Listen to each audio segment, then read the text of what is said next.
So there's a new AI called Claudebot, and it is making some serious waves online. Let's get into it. Yeah, the internet is kind of losing its mind over this thing. But what is it really?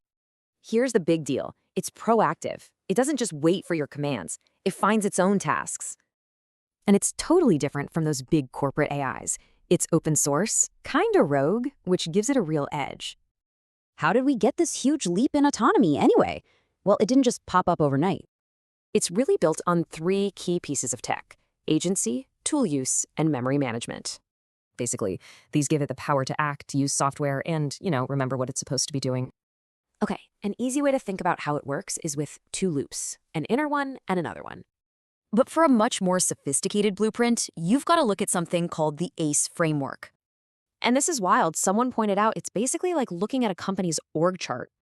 You have all these different layers, from simply doing stuff all the way up to a long-term strategic vision.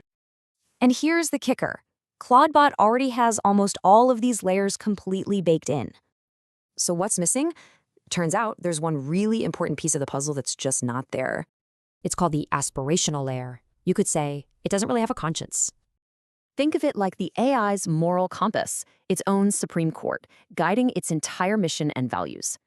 Which, of course, brings up the million-dollar question. How on earth do you give a machine a moral compass? Well, one potential solution is something called the Heuristic Imperatives. Let me explain. First up, reduce suffering. It's a pretty basic pro-life directive to just decrease needless pain. But you need balance, right? So number 2 is to increase prosperity, basically helping life thrive.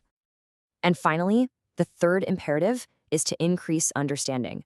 It just hard codes in pure curiosity. So when you put these 3 rules together, you get a pretty solid ethical framework for an AI. This is our chance, right now, to build this moral compass directly into agents like Claudebot. Which leaves us all with one final and pretty huge question to think about for our future.